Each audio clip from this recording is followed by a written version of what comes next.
Hello guys, welcome in art YouTube channel. आज का हमारा वीडियो होने वाला है अभी लेटेस्ट न्यूज़ के ऊपर जो एक्सिस बैंक का रिजल्ट निकल कर आया है। अब रिजल्ट किस तरह रहा, क्या डिक्लेयर हुआ और हमें अब आगे क्या करना चाहिए, कल स्टॉक में हमें कितना अपसाइड और कितना डाउनसाइड देखने को मिल सकता है, मैं आज की वीडियो में डिस्कस करेंगे। पहली बात तो हम ये जान लें कि एक्सिस बैंक को क्वार्टर 4 में एक अच्छा खासा लॉस हुआ है। ऑलमोस्ट 1400 करोड़ के आसपास लॉस हुआ है। 1500 करोड़ की एक्सपेक्टेशन थी कि भाई 1500 करोड़ पर प्रॉफिट आने वाला है Q4 में, पर उसके बदले हमें 1400 करोड़ का लॉस आते हुए नजर आया। देख सकते हैं पे axis bank post Q4 loss है 1388 CR, प्रोविजंस नियरली ट्रेबल। जो इनका प्रोविजंस था ऑलरेडी उनका बढ़ा दिया उन्होंने, काफ़ी ताकत से उन्होंने प्रोविजन बढ़ा दिया अपना। ऑलमोस्ट 7000 करोड़ के आसपास हो चुका है उनका प्रोविजंस। देख सकते हैं यहाँ पे क्वार्टर इंस्टीट्यूट 7730, ऑलमोस्ट 77,700 करोड़ के आसपास उनका प्रोविजन होते हुए है। और 185% का उनको जंप देखने को मिला वाई ऑन वाई बेसिस पे, और क्वार्टर बेसिस पे हमें 122% का जंप देखने को मिला प्रोविजंस में। ठीक है। और क्वार्टर 4 का जो लॉस है ऑलमोस्ट 1400 करोड़ के आसपास आया है, आप ऐसा बोल सकते हैं। पर इसमें एक बात समझने लायक है कि 1500 करोड़ के प्रॉफिट आने में, 1500 करोड़ का प्रॉफिट आने वाला था, उसके अकॉर्डिंग 1400 करोड़ के लॉस कैसे आ गया? क्योंकि इन्होंने बैंक ने प्रोविजंस अपनी बहुत कर दी। क्यों ये जो कोविड-19 का आउटब्रेक हुआ, नियर अबाउट उन्होंने 3000 करोड़ की प्रोविजंस की, उसकी वजह से हमें प्रॉफिट लॉस में कन्वर्ट होते हुए नजर आया। तो अब एक और मन में आपके क्वेश्चन आता होगा कि 1500 करोड़ का प्रॉफिट सोचते सोचते हम 1400 करोड़ के लॉस में आ गए, तब इसका एक्शन कल क्या होगा? देखिए, इसका एक्शन जानने के लिए आपको पहले जब थोड़ा एक साल पीछे जाना पड़ेगा। एक साल पीछे इसलिए जाना पड़ेगा, अगर आपको याद होगा येस बैंक का रिजल्ट आया था जब उनके सीईओ चेंज हुए थे, रवनीत गिल जब आए थे, तो उन्होंने 1500 करोड़ 1200 करोड़ की मार्केट की एक्सप्रेशन दी कि 1200 करोड़ का प्रॉफिट आने वाला है। उसके अकॉर्डिंग 1500 करोड़ का हमें येस बैंक में लॉस आते हुए नजर आया था। तो दूसरे दिन आप सबको पता है येस बैंक का क्या हाल हुआ था। पर वैसा हाल एक्सिस बैंक में बिल्कुल नहीं हो रहा, क्योंकि वो येस बैंक था, ये एक्सिस बैंक है। येस बैंक की बात कुछ और थी, एक्सिस बैंक काफ़ी एक इस आप एक दिग्गज बैंक कह सकते हैं, एक ट्रस्टेबल बैंक है, एक क्वालिटी बैंक है। तो इसमें हमें थोड़ी बहुत निराशा देखने को मिली है प्रॉफिट के पैमाने में। पर अब आगे देखते क्या क्या इसने बैंक ने पोस्ट किया। Company the third largest private sector lender axis bank on April 28, almost 1400 crore के आसपास उन्होंने लॉस पोस्ट किया, जहाँ पे CNBC TV18 का पोल था कि 1580 करोड़ आने वाला है बैंक में प्रॉफिट। 1580 करोड़ के प्रॉफिट के अकॉर्डिंग इन्होंने 1400 करोड़ के आसपास लोन अपडेट किया। The profitability was impacted by large due to spike in provision but higher other income and POP NII limited. मतलब POP और NII में भी का स्टेबिलिटी देखने को मिली है, कुछ ज़्यादा इसमें कुछ बढ़ोतरी और घट हमें देखने को नहीं मिला। पर जब प्रॉफिटेबिलिटी इनकी कम इसलिए होगी, जैसे हमने आपको अभी कहा कि उन्होंने स्पाइक कर दी प्रोविजंस में, प्रोविजंस काफ़ी उन्होंने बढ़ा दी, ऑलमोस्ट 3000 करोड़ के आसपास प्रोविजंस की। इस वजह से हमें प्रॉफिट में एक लॉस होते हुए नजर आ रहा है। The bank had reported profit 15,5 crore, almost 1500 crore के आसपास करस्पॉन्डिंग पीरियड लास्ट ईयर उन्होंने 1500 करोड़ के आसपास प्रॉफिट किया था Q4 2019 में। और दिसंबर का इनका प्रॉफिट था नियर अबाउट 1700 करोड़ के 1800 करोड़ के आसपास। नेट इंटरेस्ट इनकम इनका काफ़ी अच्छा तो कह सकते हैं, पर ख़राब भी नहीं कह सकते। इनका नेट इंटरेस्ट इनकम 20% में हमें तेज़ी देखने को मिली है। जो इनका नेट इंटरेस्ट इनकम है NII, ऑलमोस्ट हमें 20% की अपसाइड देखने को मिली है, और वो स्टैंड हो रहा है 6807 करोड़ पर, ऑलमोस्ट 6800 करोड़ के आसपास इनका NII सामने नज़र आ रहा है। जिसका पोल था कि भाई 6500 करोड़ के आसपास इनका आ सकता है NII, उसके अकॉर्डिंग 6800 करोड़ का आया। मतलब ये कहने का एक अच्छी न्यूज़ है कि NII इनका बढ़ा है। एडवांसेस ग्रू 15% ईयर ओ ईयर, इनका जो एडवांसेस है ऑलमोस्ट ईयर टू ईयर बढ़ा है 15%, और जिनका हो चुका है 5,71,000 करोड़ के आसपास इनका एडवांसेस हो चुका है। 15% की हमें ग्रोथ देखने को मिली है। और रिटेल लोन भी बढ़ा है 24% के आसपास, और कॉर्पोरेट लोन भी इनका 11% के आसपास बढ़ा है। टोटल डिपॉजिट जो होती है इनकी क्वार्टरली एवरेज बेसिस पर, वो 20% बढ़ते हुए नजर आई है, और 17% ईयर पे बढ़ते हुए नजर आई है। अब बात करते हैं NPA की, जो काफ़ी इंपॉर्टेंट होता है हर बैंक के लिए। NPA में हमें 14 BPS का ड्रॉप देखने को मिला, जो एक अच्छी बात है।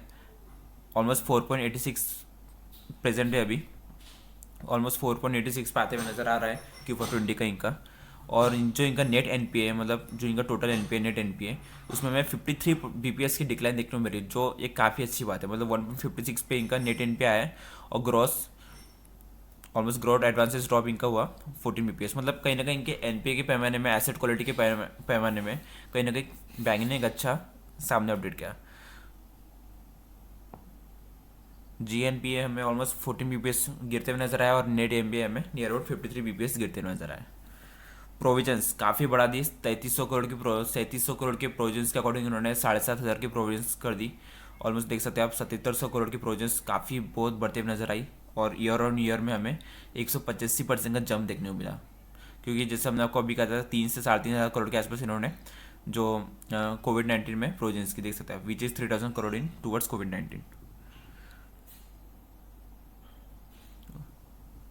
और इन्होंने एक और कहा कि जो इनका ईयर ऑन ईयर इनकम में एक स्टेबिलिटी नज़र आ रही है अब, और इनका जो POP है, प्री प्रोविजंस पर ऑपरेटिंग प्रॉफिट जिसे कहते हैं, उसमें 17% में बढ़ते हुए नजर आया और स्टैंड हो रहा है 5,800 करोड़ के आसपास। अब देख सकते हैं रिजल्ट तो हमने देख लिया, रिजल्ट तो हम अच्छे भी नहीं बोलेंगे खराब भी नहीं बोलेंगे। पहली बात आती है रिजल्ट को आप समझे किस तरह। पहली बात आती है कि रिजल्ट किस तरह रहा। अब आपके सामने एक ही क्वेश्चन आएगा कि भाई 1,500 करोड़ प्रॉफिट आने वाला था, उसके अकॉर्डिंग 1,500 1400 करोड़ के आसपास लोन, ऑलमोस्ट एक काफ़ी ड्रॉप देखने को मिला। ये पहली सबसे बड़ी निराशा कि बैंक ने पहली बार ऑलमोस्ट लॉस पोस्ट किया, ऑलमोस्ट घाटे से मुनाफे में आया बैंक, सॉरी मुनाफे से घाटे में आया बैंक। 1,500 करोड़ के प्रॉफिट के अकॉर्डिंग 1,400 करोड़ के आसपास लोन पोस्ट किया। दूसरी एक अच्छी बात देखने को मिली कि NII बढ़ा है, इनके जो एडवांसेस ग्रू है वो बढ़े हुए, 15% की हमें जंप देखने को मिली। 18 और NII में 20% की जंप देखने को मिली। जो इनका कॉर्पोरेट लोन है वो भी बढ़ते हुए नजर आया, जो इनका रिटेल लोन है वो भी बढ़ते हुए नजर आया, एडवांसेस भी बढ़ते हुए नजर आए। सब अगर हम प्रॉफिट को छोड़ दें और प्रोविजंस को छोड़ दें तो बाकी सब अच्छा है बैंक में। नेट NPA भी गिरा, ग्रॉस NPA भी गिरा, NII भी बढ़ा और एडवांसेस भी बढ़े, लोन ग्रोथ भी बढ़ी और रिटेल लोन भी बढ़ा, कॉर्पोरेट लोन की भी बुक बढ़ी, सब बढ़ा, सब छोड़ दिया, सब एक अच्छा हुआ। पर अगर हम प्रॉफिट को पकड़े और प्रोविजंस को पकड़े तो एक काफ़ी निराशा वाली बात है। अगर हम प्रोविजंस को भी छोड़ दें, हम सबको पता है कि NPA बढ़ने वाले, जिस तरह भी कोविड-19 का आउटब्रेक चल रहा है। अगर हम प्रोविजंस को भी साइड में रख दें और सिर्फ प्रॉफिट का सोचें तो प्रॉफिट काफ़ी तेज़ी से हमें गिरता हुआ नजर आया और लॉस भी सामने बहुत बड़ा पोस्ट करते हुए नजर आया बैंक ने। तो अब देख सकते हैं इसमें कल क्या होगा एक्शन। पहली बात, अब सबके मन में एक ही क्वेश्चन आएगा कि कल स्टॉक 20%, 30%, 40% नीचे जाएगा कि येस बैंक की तरह, तो बिल्कुल भी नहीं। स्टॉक में हमें थोड़ा बहुत डिक्लाइन देखने को मिल सकता है, लाइक ज़्यादा भी डिक्लाइन है। आप ऐसा मत समझिए कि कल का स्टॉक 350 रुपये हो जाएगा या 300 रुपये का हो जाएगा, या आप ऐसा भी मत समझिए कि कल के कल स्टॉक 550 600 रुपये का हो जाएगा, ऐसा कुछ भी नहीं होने वाला। यस सॉरी, एक्सिस बैंक में हमें नियर अबाउट हमें कल 400 से 450 के आसपास से हमें लेवल देखते को नजर आएंगे। मतलब इसका एक स्ट्रॉन्ग सपोर्ट जोन है 400 के आसपास। अगर मार्केट निराश होता है इसके वजह से, मार्केट में अगर कुछ प्रॉब्लम्स इसके वजह से आती है, क्रेडिट क्या मार्केट आज का सोचा प्रेजेंट का या पास का सोचकर ये आगे मार्केट भुला दे रहा है, या फ्यूचर इसका एक ब्राइट है उसको सोचकर मार्केट बाय करेंगे स्टॉक को, तो ये सब कल बात देखने लायक होंगी। पर अगर हम लेवल्स की बात करें तो 400 रुपये के आसपास स्ट्रॉन्ग सपोर्ट निकल कर आ रहा है। 400 रुपये का लेवल टूटना 99% नामुमकिन है, पर फिर भी मार्केट इज सुप्रीम, कुछ भी हो सकता है। पर 400 का लेवल टूटते हुए नजर नहीं आ रहा चार्ट पर। अगर 400 का लेवल टूटता है तो शायद हमें 370 तक फॉल देखने को मिल सकता है। ऊपर में 470 रुपये का लेवल ब्रेक होता है 470 का, तो स्टॉक हमें कल 500 भी जाते हुए नजर आ सकता है। मतलब आप लेवल पकड़िए 400 रुपये से 470, स्ट्रॉन्ग सपोर्ट जो होगा उसका 400 रुपये, स्ट्रॉन्ग और रेजिस्टेंस जो होगा 470। अगर 470 के ऊपर निकलता है स्टॉक तो हमें 500 रुपये तक रैली देखने को मिलेंगी। 400 का लेवल ब्रेक करता है स्टॉक तो हमें शायद 370 तक रैली देखने को मिलेगी। मतलब कहीं ना कहीं इसका हमें एक एवरेज कल इसमें एक न्यूट्रल रिएक्शन देखने को मिला। कोई मेजर रिएक्शन तो होने नहीं वाला स्टॉक में, क्योंकि ऑलरेडी स्टॉक 50% डाउन हो चुका है अपने लाइफ टाइम हाई से। काफ़ी ऑलरेडी इतना गिरावट मार्केट में आ चुकी है, तो मार्केट ने शायद इस हद से ज़्यादा इसको डिस्काउंट कर लिया है बात को। पर डिस्काउंट मार्केट ने एक बात कोई नहीं कहता इनके प्रॉफिट को। अब प्रॉफिट से बैंक आया लॉस में, तो शायद इस रिएक्शन की वजह से हमें थोड़ा बहुत फॉल देखने को मिल सकता है, पर ओवरऑल न्यूट्रल फॉल होगा आपको। ये अगर एक्सिस बैंक 300 350 के आसपास मिलते तो लॉन्ग टर्म के लिए काफ़ी अच्छा शेयर है। तो आप लेवल ध्यान रखें, 400 रुपये का स्ट्रॉन्ग सपोर्ट जोन और 470 का स्ट्रॉन्ग रेजिस्टेंस जोन। 400 से 450 के आसपास कल हमें बैंक घूमते हुए नजर आएगा।